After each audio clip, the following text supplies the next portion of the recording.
Thanks for showing up today. We have two great presenters today.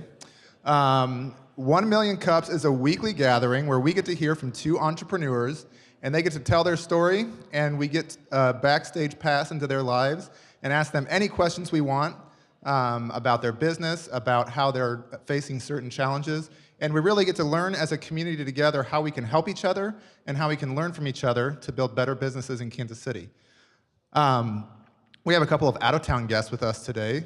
Neil Patel, the founder of Kissmetrics, and I forgot my piece of paper. I'm really sorry. I forgot the other gal's name that's with Neil. But they're here presenting to a lot of the senior marketing professionals throughout Kansas City. So let's welcome our out-of-town guests. We always love to welcome people to Kansas City. Our first presenter is someone that I'm really excited to hear from because I always love hearing when business owners create new businesses to solve their own problems. Babir is graduating from the UMKC eScholars program in about a week, and let's welcome him to the stage, and we'll hear about Royal Loyal. Thank you. Interesting. Hello, everyone. My name is Babir Sultan, founder of Royal Loyal. I'd like to start off by asking you guys, how many of you recognize this sign? You might see it at coffee shops, car washes, convenience stores. If you do recognize it, we share the same pain point as a business owner or as a customer. As a business owner, I have a hard time convincing my customers to carry one of these cars. And once they leave my store, that's the end of the line for our communication with me and the customer. And as a customer, at the end of the month, if my wallet gets pretty heavy, the first thing I throw out is these different loyalty cards. Because I seriously doubt any one of you would throw out your money. If you do, you gotta let me know when. So when a customer goes back to that particular store and they were one punch card away from getting a free car wash, as a business owner, if I don't honor that deal, I lose that customer that I've been working so hard on. And as a customer, I would never go back to that location because they didn't honor a deal. So that's one of the problems. Here's another problem that we experienced being an independent store owner myself, as far as when it comes to marketing. We send out 5,000 flyers, and this is our actual cost. We spent $1,200. We only got 30 people to come back with those flyers. Secondly, we thought maybe we should try a newspaper ad on a Sunday, which seems to be very popular for other big chain stores. We send out 10,000 flyers, and only 15 people showed up. So I got together with other retail store owners, and most of them suggested, why don't we make a mobile app? To my surprise, when I started getting bids for a mobile app, it will cost anywhere from $30,000 to $80,000. Many store owners or small independent store owners just can't afford to spend that kind of budget. So I had an Uncle Ben moment from Spider-Man. With a great problem comes a great opportunity. So this, or kind of Uncle Ben moment. So I'm gonna play a short video that kind of explains our product, but Royal Loyal is a universal mobile app that will level the playing field for independent store owners when it comes to marketing. So here's a short video that explains our product. Small businesses are the building blocks that create the identity of a neighborhood.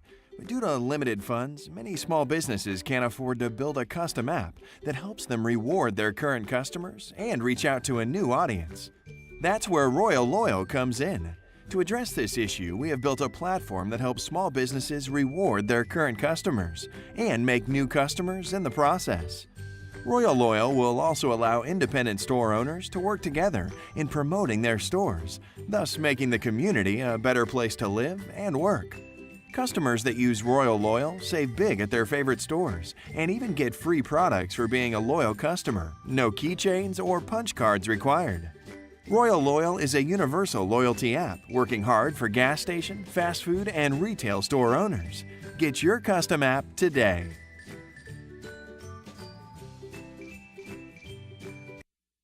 So let's get happy for less than $2 a day. So any business owner can afford $2 a day, and we give them the following technology. Our response to direct mail marketing is our push notification. Because with the direct mail marketing, it's a hit and miss. I personally throw out any direct mail that I get, so I can't blame my customers for not looking at it. But one thing For sure, if our push notification comes up as a text message to you guys, you're almost forced to look at it. Any merchant could run their ads on our second slide over here, and each merchant has their own, on their profile, they have the punch card notification type of deal going on over there. So I was lucky enough to take this problem to UMKC, and I got into their e-scholarship program. And through their mentorship program, I was able to get a great mentor, Kirk, who's the president of RareWire, and who helped us solve this problem. So Royal Loyal is backed up with one of Kansas City's best mobile app companies here. Here's some of our marketing we've been doing. We've been to trade shows. We're using Twitter, Facebook. We have some YouTube videos up. If any business struggles getting their customers to download the app, we'll actually come out and host an event for them and help them get more downloads. Here's some of the results that we're seeing. We're having Black Friday sales even when it's not Black Friday. It wouldn't be effective if we couldn't do this over and over again. So here's our current status. We did some major updates in March, which allows us to keep track of the usage of the app. In April, we launched the app to the public, and we have over 40 retail store owners using it currently. We're currently finalizing a deal with 30 more locations. Here's some of the major brands that are using us right now in 1 month in our launch. A little bit about myself. I have 7 years experience in retail business. I have an IT background in computer networking. I have 2 other apps in the Android and Apple market, which have 50 plus downloads. So I appreciate your time, and we'll open up the floor for questioning. Thank you.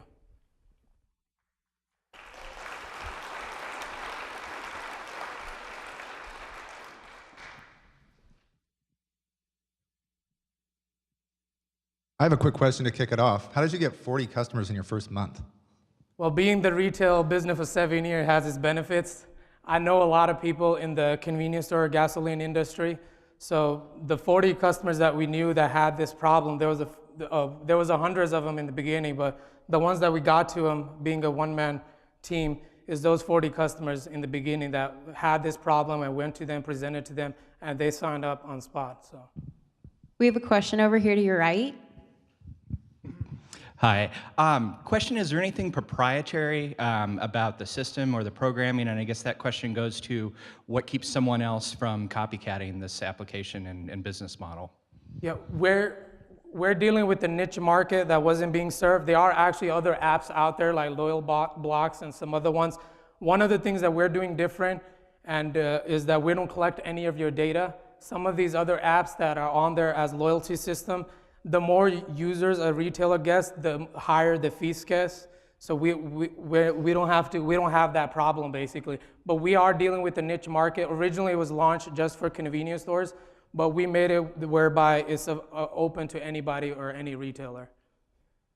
Question over here.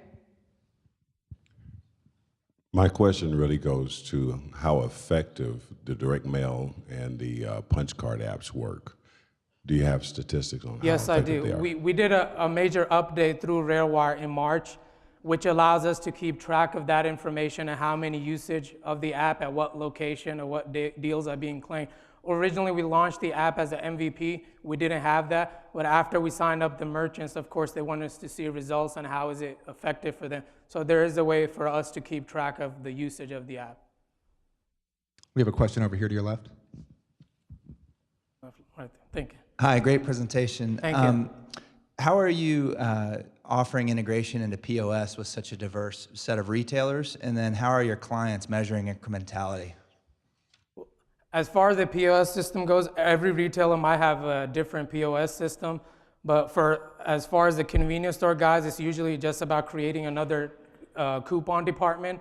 So if somebody gets a free drink, and through our tracking system as a business owner, you can match up that timing with their POS system, whether if somebody was 1 car wash away and at this time, at this particular day, they came, and they can match their bookkeeping if it matches up. So that's one way that they're using it. But every POS system is different. So it's all about creating another department or a coupon button that allows them to do that.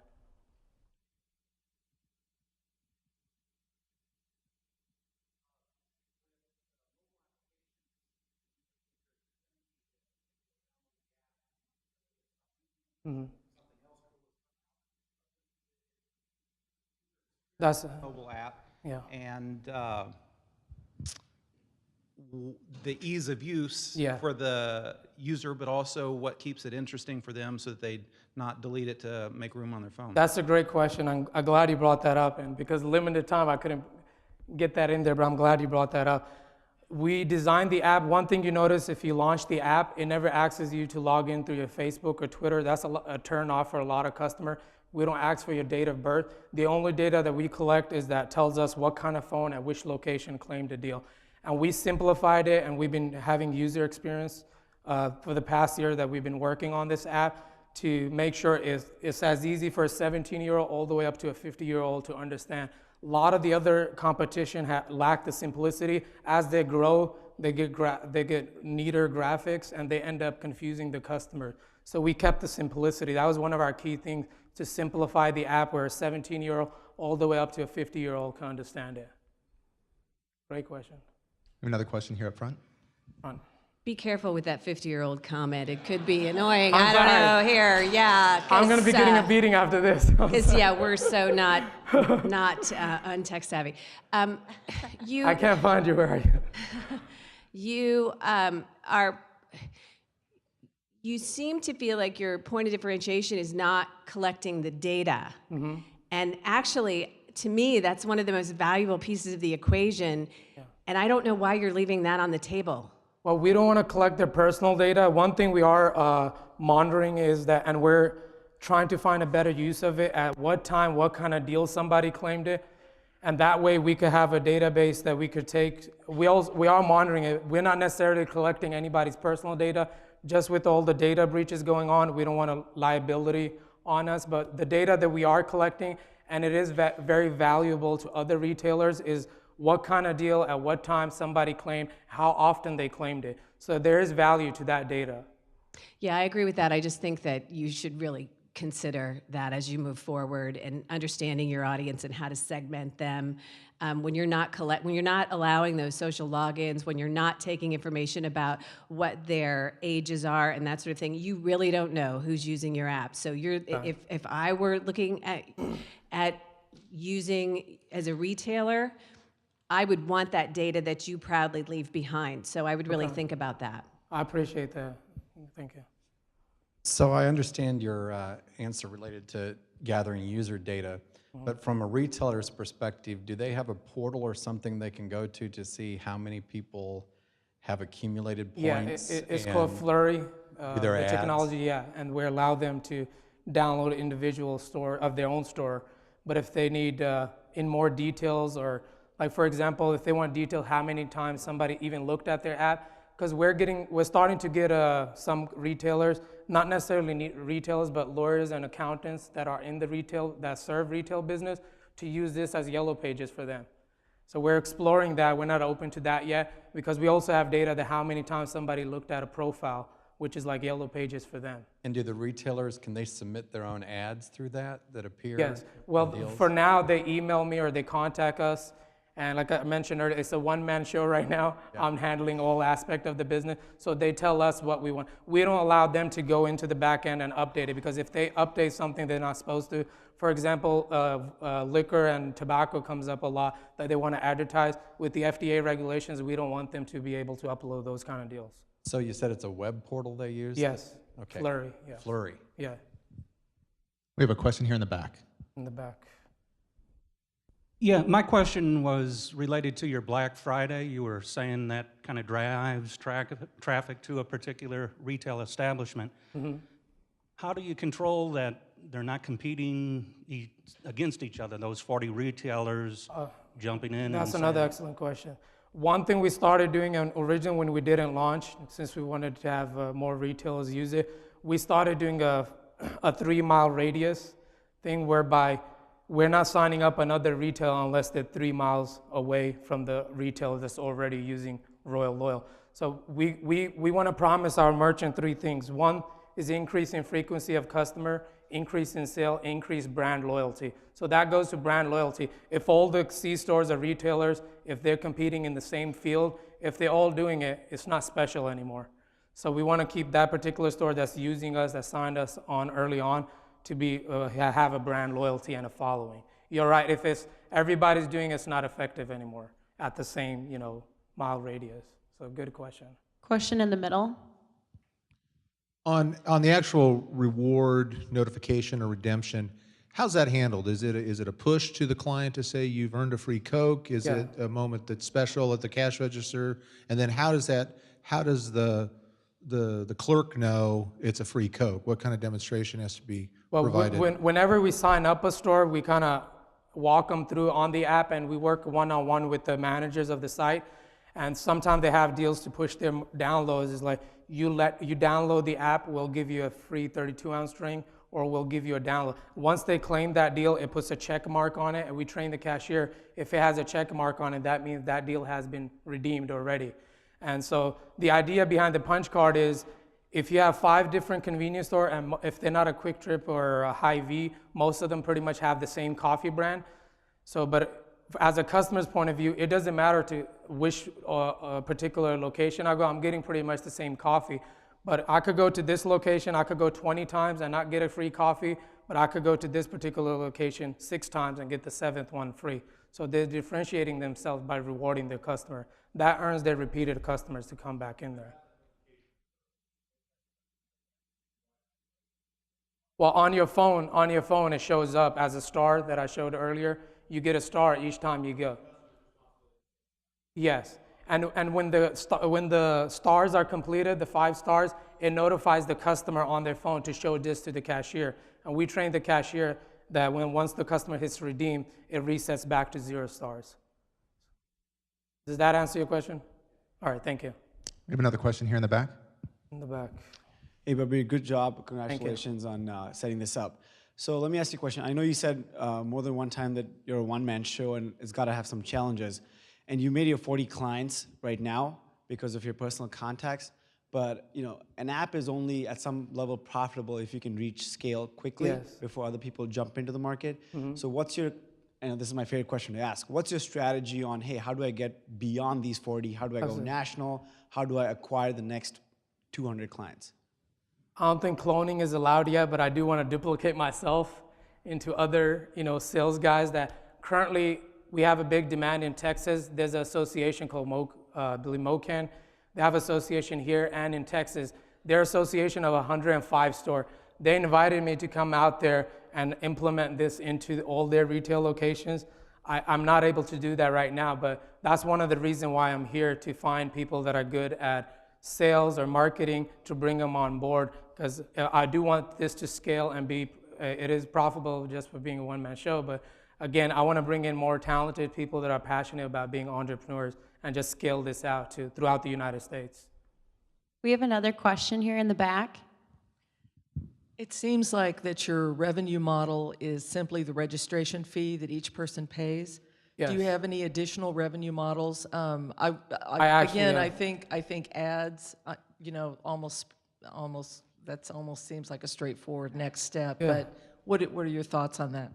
Well, the other thing we're also exploring, being partners with RareWire, one of the great app companies here in the Midwest, is that it opened up a lot of doors to other opportunities. We're also one thing we're doing is also white labeling the technology. If a retailer has, and we're actually in talks with one right now, he has 15 locations. He doesn't want to use Royal Loyal, but he wants to use the technology but label under his name. We're open to that idea that they use our technology. So that's one way. The other thing we're also doing is we're finalizing some deals with churches, mosques, and also some car dealers to use our app. And when they're not open to the idea about using our app, it opens the doors to things like iBeacon technology that's out there, where you could walk up to a car and it starts giving you the information about what kind of car it is. So we're talking to Joe Maka Mercedes and Adams Toyota to implement that. So we're just not Royal Loyal, we're almost like a mobile app company. Being partners with RareWire opens up the doors to a lot of other things too. Great, we have another question here in the back to your left. In the back. All right. Yeah, I'm just a little curious about your pricing and how you came up with it. You showed the slide of what it costs to run an ad, or you send out flyers. How did you come up with the $60 a month price point? So that is kind of our pitch line for when we're closing a deal. For less than $2 a day, you can have your own mobile app. So our pricing works as $60 a month for a retailer. First month, they could try it out for free. We don't have any contracts or anything in place with these customers. If they like the app, we don't look at, besides being a business, we also look at it as helping these retailers because they're struggling with communicating with the latest century. So our price model is $60 a month and without a contract or anything. But once that customer has 50 plus people following them through the app, it's hard for them to lose the app and say, you know what, it's not working for me, I want to. So we retain our customer once they have a following. And if they don't build up a following, that's the idea behind going out and promoting the app on our behalf, setting up an event and educating their customers about the app and building a following for them. We have another question here in the back. Since you're dealing with gas stations, are you going to be advertising gas prices? No. I would think that, because that's usually the draw for a convenience station. We thought about that, but maybe in the future. But right now, it goes back to what I mentioned earlier, the simplicity of it. If you do too many things and you end up doing some things wrong, you lose the brand or the simplicity of it. But right now, since we're open to other retail, we actually have some spa centers using our app as well. So it wouldn't make sense. Originally, we thought about launching it just as it was originally called C-Store Buddy, meaning convenience store buddy. But when we started talking to other merchants and seeing their pain points, we opened it up to anybody. If you're a barbershop, car wash, and you don't necessarily deal with the gas stations only, it might be something down the line that we separate this just as C-Store, which reports pricing as well. But we'll have to separate it from other entities as well. We have a question here in the middle. Wondering if, do you incorporate geofencing where you reach out to users who happen to be in the close geographic proximity to a retailer with promotions? What if they're within a certain area of the retailer? Like they get a push notification if they're in the. Yes. That requires their data. In order for us to do that, and we explore that. And originally, when we launched it as an MVP product, it will cost us a lot more, and we will be kind of behind on launching our product. In the future, that is one of our thoughts that we might do that. But for that does require your Twitter or some kind of identification. And that is a neat technology. If you're passing by a certain area, it tells you, hey, you're nearby, and also even notifies you you're 2 punch cards away from getting this. So it almost tells the customer to come on in and motivates them. But maybe in the future, yes. Hey, Babir, you mentioned to me earlier that you are an owner in 3 convenience stores, is that correct? Yeah. How has this app affected your revenue? Well, it helped us out tremendously. I am the owner of FaveTrip. 7 years ago, I started as a cashier over there and worked my way into management, and now I'm the majority shareholder of those C-stores. So besides, before going to the e-scholarship program, I thought I knew it all about business. And as you could tell with some of the stuff we did with direct mail marketing and things like that was a big fail. So I wanted to explore other territories, and that was the benefit of going into UMKC and getting out of the comfort zone of just gas stations and exploring, IT world, the mobile apps or other revenues. Well, question from the Twitter feed. Hi. How much does the 3-mile radius affect possible customers, and could a bigger client get missed because of a small store? And it has happened. Originally, when we launched our product, we went to certain stores and they weren't open to that idea.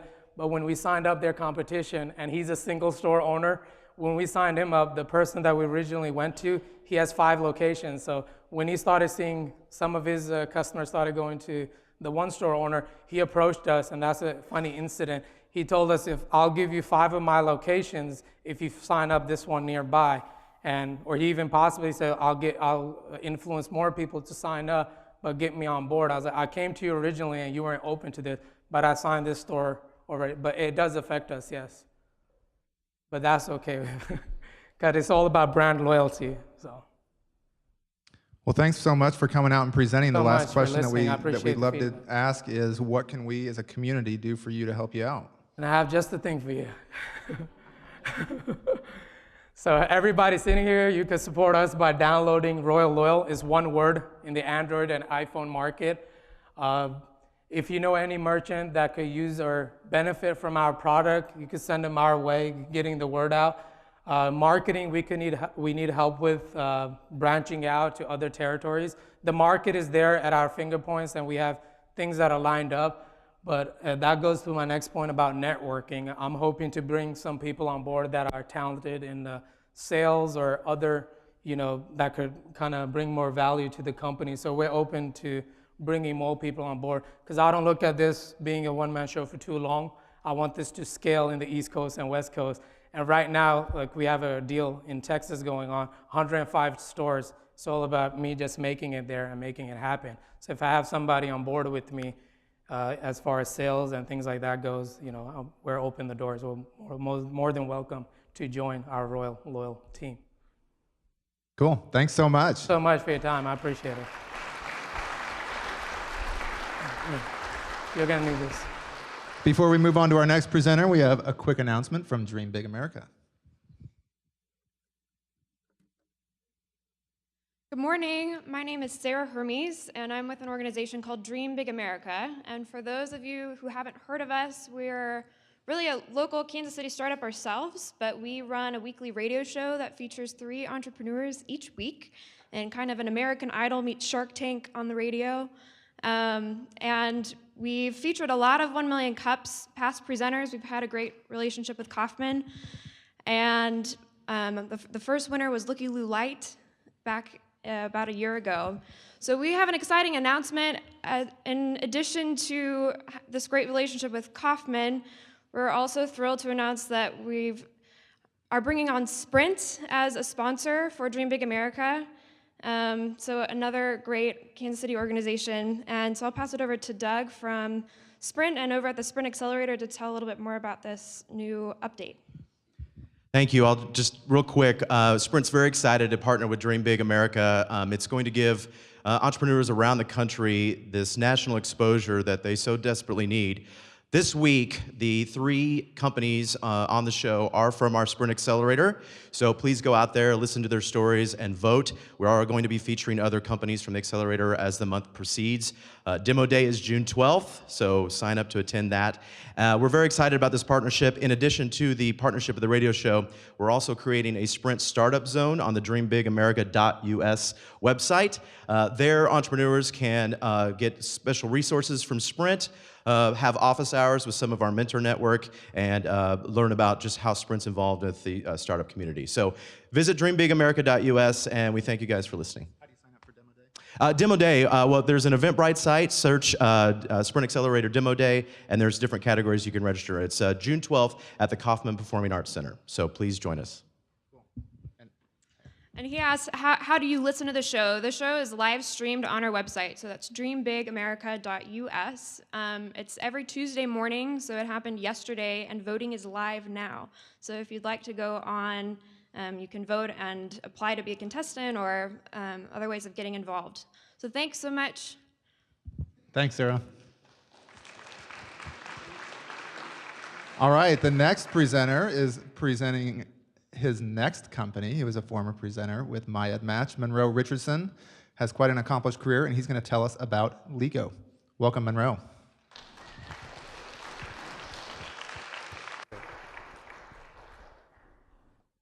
Good morning. I'm Monroe Richardson. I am co-founder and CEO of a new startup based here in Kansas City called LigoSphere. I'm joined here this morning by my co-founders, Ben Dewberry and Jeff Mott, as well as some other members of our team and our great development partners, Crema Lab. This morning I'm going to talk to you about a new mobile app for college campuses that we recently launched called Ligo. I graduated from the University of Kansas in 1993 and only got email my last semester in college. In fact, I spent the entire 4 years at KU without sending a single email to anyone else on campus. Moreover, I spent the entire 4 years at KU without having one of these, a mobile phone. And for those of you that remember mobile phones at that time, they were very simple, very expensive, and not very smart. And in fact, hardly any college students had mobile phones at that time. But like many college students, I was very interested in connecting and sharing with other people on campus. I wanted to know about events and activities and organizations. Sometimes I wanted to know what others were doing, and sometimes I wanted to share. And so like all other college students at KU and across the country, we use 4 primary ways to connect and share with each other. We primarily used word of mouth. We talked to our friends to find out what was going on. We used flyers and we pasted them all over the campus to share about events and activities. We set up tables in the student union and on Jayhawk Boulevard. And we used chalk to write messages on the sidewalk to share with each other as we walked around. Moreover, the local businesses in Lawrence also were very interested in connecting with us. So they would, twice a year, in the fall and in the spring, put coupons that mysteriously would somehow arrive and share offers and deals, and we often used these for Domino's when I was at KU. But this was how, 20 years ago, we connected and shared with each other on campus. Now fast forward, in 2014, 21 years later, there's been a lot of things that have changed. There are many great social networking services that make it a lot easier to connect and share with friends and family. There are great new business models that have emerged to help connect businesses with customers. We just heard about one, Royal Loyal. And our phones have gotten a heck of a lot smarter. In fact, almost all college students own a mobile phone today, and most of them own a smartphone. But despite the fact that it's gotten a lot easier to connect with each other, and we have these mobile devices that we carry with us, the kinds of things that we want to do as people, as students, really hasn't changed that much over the last 20 years. If you look at college as small as Rockhurst University with 2,800 students, or Mizzou with 35,000 students, all of those students on both campuses, two different sizes, want to do the same things with each other. They want to connect, they want to share. But the problem is that whether you're on a campus as small as Rockhurst or a campus as large as Mizzou, you can't friend and you can't follow everyone on campus. It's just not mathematically feasible. And so, unfortunately, despite all of this technological progress, we're still pretty much stuck in the ways that we communicate it with each other to be able to connect and share on campuses. So we asked a simple question. Could we create a faster and easier way to connect and share with anyone on campus? So we constructed an MVP. We developed some hypotheses, and we got out of the building, and we talked with students on 5 local campuses: KU, K-State, UMKC, William Jewell, and Washburn. And we launched a MVP about a month ago. And just to make it a little bit more challenging, we decided to launch at arguably the hardest time to get students' attention, sandwiched right between spring break and finals. So we launched Ligo in Android and iOS with the great help of Crema Lab. And what we did was we broke down campus life into 8 areas: campus events, jobs and internships, swap and shop, housing, rideshare, class life, get involved, and lost and found. We built this with lots of input from students that told us exactly what they wanted to have to make their life easier.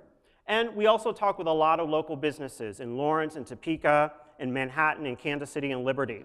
And we also have a section on here for local deals to help businesses connect with students on campus.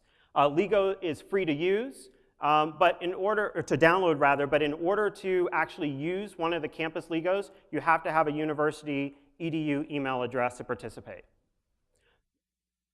So we designed the experiment, we put it out on the campus, and we wanted to learn. And so we spent the last month learning from students exactly how would they use Ligo and what the value hypothesis that we formulated actually translate into how students actually use Ligo. So here we go.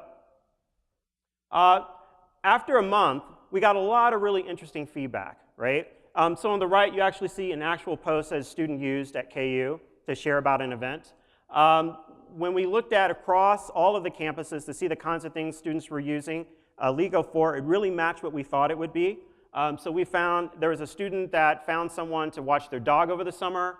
A student sold a microwave. We saw multiple textbooks being sold. People looking for roommates or to sublet an apartment. In one campus right now, someone's offering a $30 reward for their missing organic chemistry textbook. At William Jewell, a student is trying to organize other students to replace Starbucks with Tom's Coffee. And there's a student at KU that absolutely loves Professor Kelly Welch, who's a former associate here, and recommends anybody take his finance class at KU if you get the chance. All told, we see on Ligo after a month over 500 posts created by users of the app, and there's by over 1,000 users. These are actual users, not installations. So these are people that have actually given us their university email address. And we've seen over 10,000 app opens in a month. Now, Eric Ries would call these vanity metrics, right? We think these are good leading indicators of what we've learning after a month. But what's really interesting is, are people coming back to the app? Is this a one-time shot, or are they coming back and using it again and again? So one way, or popular way of measuring stickiness, is to look at ratios between daily active users and monthly active users. And so we did that. And what we found was, after our first month of operation, the ratio between the people who opened the app daily to those who opened it at least once in the month was 21.5%. So roughly what that means is 1/5 of our users actually opened the app every single day, which is really extraordinary. But we think that actually the monthly average user is probably not the best measure for us because, one, just because of the rhythm of college life, and because we really want to break that down on a week-by-week basis. So we also took a look at this from the ratio of daily active users to weekly active users, and we found that the ratio was even higher, 43%. So we felt after our first month, our initial hypotheses were validated. We're pretty excited about what we're seeing and the feedback we're getting from students, and looking forward to consolidating our lessons and figuring out how to move forward. 3 things I would love to get help from the audience. First, download Ligo. For any of you that knows a college student currently at one of these 5 campuses, or who might be going to one of these campuses, please share with them about Ligo. You can go to our site at getligo.com and find the links to the App Store and Google Play. Second, if there are any small business owners that are really interested in connecting with college students on one of these campuses, you can go to our site, or you can contact Jeff Mott. His email address is right there. We've talked with lots of small business owners and think we really have a good bead on what it is they're looking for and how to help connect them with college campuses. And then if there are any other questions about Ligo that we haven't addressed, you can feel free to contact me at my email address there. And with that, I'll be happy to take any questions that anyone has. Thank you.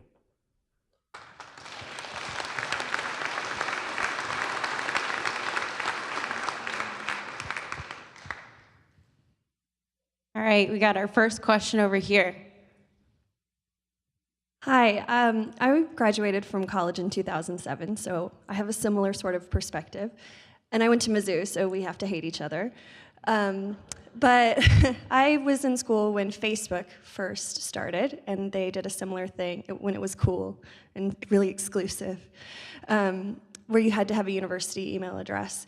And I think that was a big important thing for their initial success in terms of the exclusivity and the sort of safeness of the environment. And then, all of that changed. So can you speak to that a little bit? It sounds like that was an intentional choice, and there's some real strategy behind that. Yes. So that's a great question. When we first started this, we didn't really know whether to use the university email address as kind of a gate or use a social login.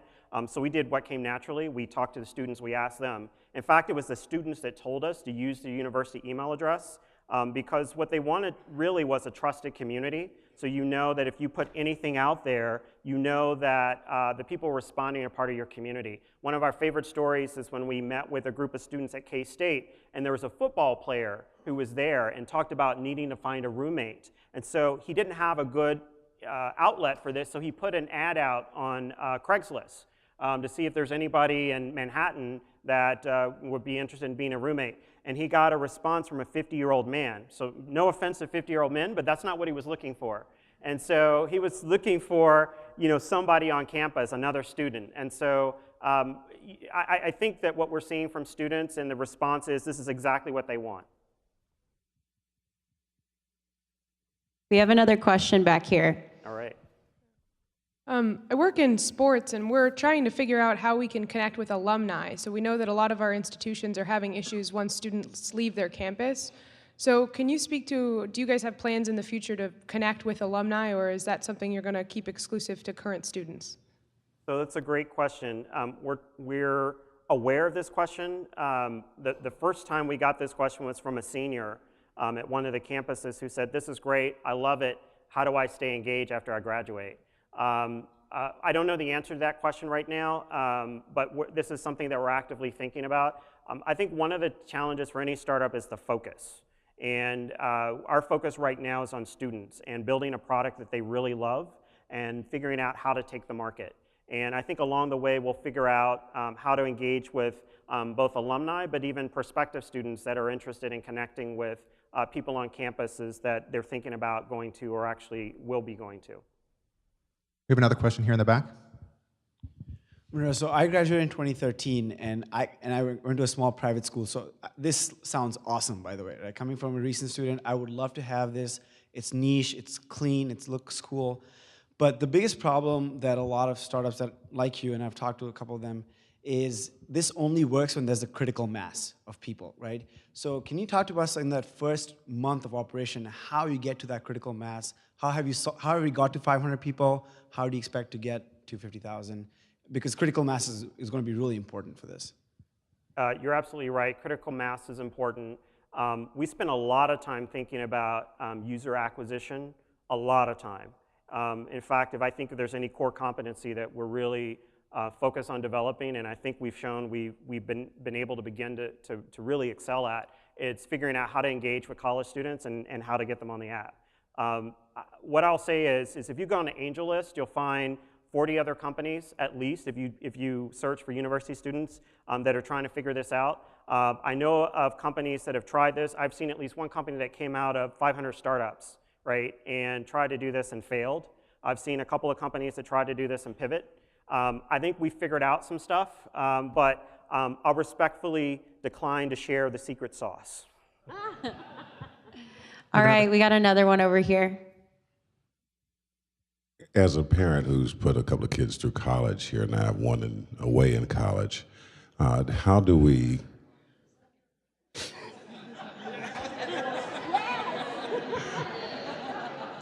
how can we get the word out to our students who are in college that there is such an app like this so that they can find resources? I have a daughter who's away who needs a job, so dad won't have to send her any more money. What college does she go to? She's in Newport News, Virginia. Oh, lovely. So the first thing I would say would be to share our website, Get Ligo. One of the things that we would love to hear from are students that are not at any of the campuses we're at. We'd love to get pulled into campuses. We have a very intentional strategy around how we start with these campuses. If you were paying attention, they're all very different from each other. So our goal is to learn. But we would love to hear from students that are not at one of these campuses, and we're already starting to hear from students at other campuses asking us, how do we get Ligo on our campus? And by the fall, we'll have pretty clear ways that students that are not at one of our initial campuses can help pull us into their campus. Thanks, Monroe. We have a question here in the middle. Great idea. I'm a field supervisor of student teachers at UMKC, and since I'm in the field, in the schools, this is a great way to connect student teachers that are out there in the schools to the university. Does this app allow individuals like me that are connected to the university, or does this app protect students from people like me that are connected to the university?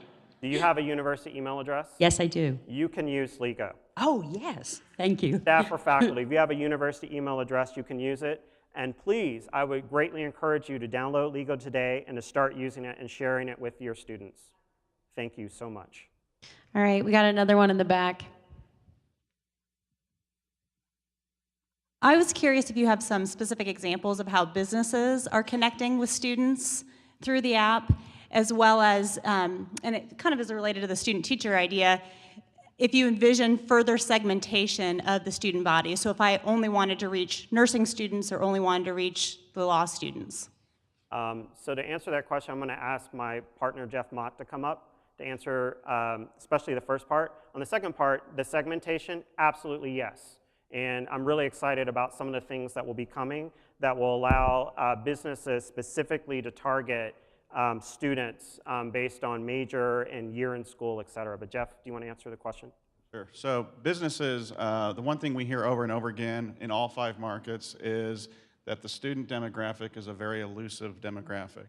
Part of that's because they're not there very long, right? They're there 4 years. maybe a little more, maybe a little less. And so developing a relationship that is very difficult. And so the ability to be on an app that has great stickiness, which Monroe had already alluded to, is really important to them. And the ability to target them specifically along the lines of what he's talking about is really important to them. And so the ability to be in front of them at various times and have the flexibility to do that. So it's not like a coupon book where once you get it in there, that's it. You got one deal, you got one coupon for the semester, or any of these other kinds of advertising which are very static. They have the ability and the flexibility to put deals, take them up, put them down, to be able to change the deals, change the offers, change the advertising, be able to reach students and understand which messaging is working, which messaging is not working, and be able to learn and grow from that, and then even more effectively, not just from a targeting perspective, but from a messaging perspective to reach those students. I hope that answers your question. Yeah, the only two things I would add is we do a lot of listening to local businesses, and there are a couple of things they said they're really interested in. One is awareness, and you would be surprised at the businesses that struggle with awarenesses. Even businesses right across from UMKC that you would think have no trouble, high visibility, really interested in awareness. The second thing is for businesses that actually do have some group of university students, some client base, almost all of them are interested in expanding it and very interested in finding more effective way to grow their existing student customer base. We have a question over here to your left. Hi, Monroe. Hello, Katie. Good job. Thank you. Can you talk a little bit more about your business model, like how you're all getting paid? Yes, thank you. Our business model is pretty simple, pretty straightforward, MVP business model. We make revenue by helping to connect local businesses with students on the app through deals, offers, discounts. Up to this point, we raised a small friends and family round, and we're just beginning to put together the details for seed round for the company so that we can not only start to expand Ligo in the fall, but really focus on a strategy to take the market. All right, question in the front. First off, one of us is going to leave with a black eye, I'm sure, because we keep playing the 50 to age card. So my question to you is, can you tell us a little bit about the process of you approaching certain universities, and how did that work about with them allowing you to, if you're allowed to share that, what's the process of going to a certain university and telling them, hey, this is what I have to offer and it'll be great for your campus? Yeah, so what I will say is this is really, really hard. There are lots of businesses that look at universities, whether it's the university itself or the students, as a great market, and it's because it is, right? Students, so there are about 22 million university students in the United States. Collectively, they spend $117 billion in discretionary spending, right? That's above and beyond room, board, tuition, and school supplies. So it's a really big market. Coupled with that is the 18 to 24 demographic, which is highly prized. This is when students are really beginning to start to spend money on their own, develop consumer habits, so all sorts of businesses are really interested in them. And if you're out on campuses, you bump up against them all the time. So any company that has a campus ambassador program, right, they're actively on campuses trying to sell and engage with students. Any company like ours that is trying to launch a mobile app, we bumped into them on campus as well. And there are lots of ways that they try to connect, and if you talk to the students and you listen, you hear what works and you hear what doesn't work. What I'll say is there is no single blueprint for how to figure out how to get on a campus. It's really hustle, hard work and hustle. And I do think we have a bit of an unfair advantage, to use Ash Maria's term. One of our co-founders was Director of Residential Life at Park University and quit his job in February to do this full time. Jeff has a really interesting split background where he spent a number of years at Sprint as a VP, and so lots of experience in inside sales and marketing and working with small businesses, but then did a career change and moved to a university where he was running a leadership institute, so he straddles both sides. And so we apply that knowledge of universities, how they work, how students work, and I think so far it looks like it's working. But to have a small experiment with a very limited MVP over a month is one thing. Figuring out how to scale that and grow it and take it to different campuses, that's another kettle of fish. Got a question for you in the back, way back. There you go. Thank you. What is your user activation cost or your budget for that? Oh, thank you for asking that question. I was thinking someone would ask. So make sure I get this right, Jeff. So what I showed you was for the really the first month. So those numbers went through, I think, April 30th. At that time, I think for those roughly 1,000 or so students, I think we spent a total of $2,000. Yeah, $2,000. That's $2 a user, and then our actual downloads were actually about 30% higher. So we had about 1,400 downloads and about 1,000 users. I suspect a number of those 300 to 400 were lurking students who didn't give us their email address. In my previous startup, I spent a ton of money on Google AdWords and Facebook ads. I made some mistakes, and I've applied that lesson this time. We're really interested in organic growth as much as we possibly can. But I do know that there are some new ways to do things that, like Facebook ad installs and things like that, that we'll look at going forward. One more question in the back to your left. Oh, thank you. Do you have any competition in the college market niche that you serve other than the existing social media platforms, Facebook, Twitter? Yes. So there's lots of competition. If you go to AngelList and you type university students, you'll find at least 40 companies that are trying to do something like this. You might think, why didn't a university student think of this, right? Because they're living it, and why didn't they try to do something like this? Well, the answer is they did. It's just really hard to do. I think, though, and we talk a lot about this at the company, our biggest competition are existing habits. It's however you currently connect and share with other people, that's our biggest competition, right? And so it's how do you grab the mind share and create habitual use so that whenever someone thinks about what's going on campus, or I want to share this with other people on campus, or I want to know what's going on, the first thing they think about is Ligo. And that's our real competition. So whether it's another company or whether it's just the existing habits, whatever it is, that's our real competition. And our goal is to really build a product that students absolutely love and then also figure out how to take the market. Question over here to your right. Yeah, it's kind of twofold. So first off, you're going to be making your money from getting local businesses to, get in there, which would be a great benefit to them. But what point are you going to start offering that to local businesses? And then second is, what's your strategy to actually sell those local businesses on the advertising? So we've actually had, I think since, would you say March, Jeff? We've had a really good developing relationship with local businesses in the area.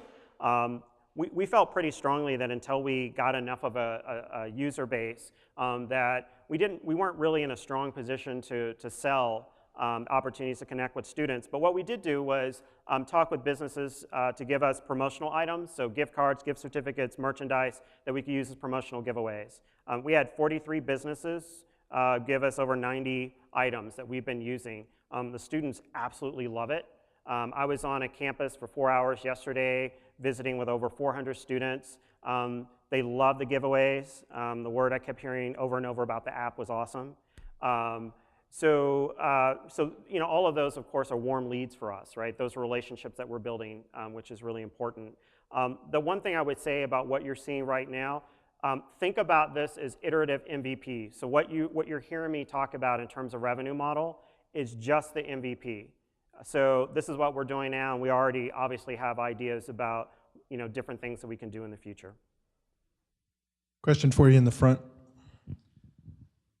Acknowledging that you've only had about a month to look at the data, I'm curious, either with this or some of the other things you've done in the past, and what maybe it's more your guess than what you've actually seen, but the ease or willingness of having a user or student download the application. As I'm sitting here and listening to you, it seems like it would be very easy to ramp up quickly. You place a half-page ad in the college newspaper, and you have 1,000 people download it that morning. Now, maybe they never use it again, or they look at it, but it's very quick. It would seem to me very easy to get people to download it than whether or not they use it. But maybe that's not been your experience. So maybe that's the trick in getting to download. So I'm curious to what you've seen. That's a great question. So if you think about, whether you want to think about like Dave McClure's Pirate Metrics or other ways of thinking about user acquisition, the very first step is to get them to download, obviously. It's a lot harder than you would think it would be. And let me just give you one example. So the University Daily Kansan, the UDK at KU, they have a mobile app, right? They have a newspaper. They obviously can advertise, and I doubt it, they charge themselves for it. They have a mobile app, right? So when we were doing customer discovery, I was thinking, oh man, they've got an app. They're trying to do some of the same things we're doing. You know, KU is going to be really hard, or if not impossible. So we had one of our customer discovery sessions. We had about 20 students. And so I asked them, how many of you know that the UDK has a mobile app, right? I actually saw an ad in the paper. That's how I knew they had one. One hand went up. And then I asked, how many of you actually have the app? That hand went down. So it's really hard to get, you know, people to download. And when you look at the data on mobile applications, right, 60% of mobile applications get opened 10 times or less, right? People on average use really 15 apps max. And that's including your phone app, your calendar, your mail, et cetera. So one of the questions we had when we first went in to talk with students, it was like, tell me about your social media habits, like what do you use? And there's some things you hear popularly that are true and some of that are not true. And some things, if I were some of these companies, I'd be really worried based on what we hear from students. But we asked them, is there room on your app, or your phone rather, for another app? That was the question we asked all of them. And we heard a resounding yes if we did the right things. And so that's what we're focused on doing. I wish it was as easy as just putting an ad, you know, in the student newspaper and they would download. But if that were true, those 40 companies that were there before us, they would already have the market. Monroe, thanks for coming out and talking to us. Congratulations on your launch. Thank you. Is there anything that we can do as a community to help you out? I noticed there was something that came across a Twitter feed that said, how can this help me get girls? So I hope that you guys have a solution for that. But if there's another way that we can help you out, we'd love to hear from you. Well, so obviously, I mean, one of the things I didn't really talk about today is just the passion that we have for helping local small businesses. Everything's going digital, and if you look at Facebook and a lot of other social media, you have big brands spending millions of dollars reaching out to these students. We really want to help create a level playing field for local small businesses. So if you know of a local small business that's interested in getting a piece of the $5,300 in discretionary spending that students spend every year, and when you add that up in terms of the student population in our area, we're really talking about an economic development issue for our community. We want to help connect them and help them get connected and get some piece of that spend. So if you do know of a local small business that's interested and wants to learn with us, then please have them contact us because we would love to talk with them and partner with them. Thank you. Thanks so much. Thanks for coming out. We'll see you next week.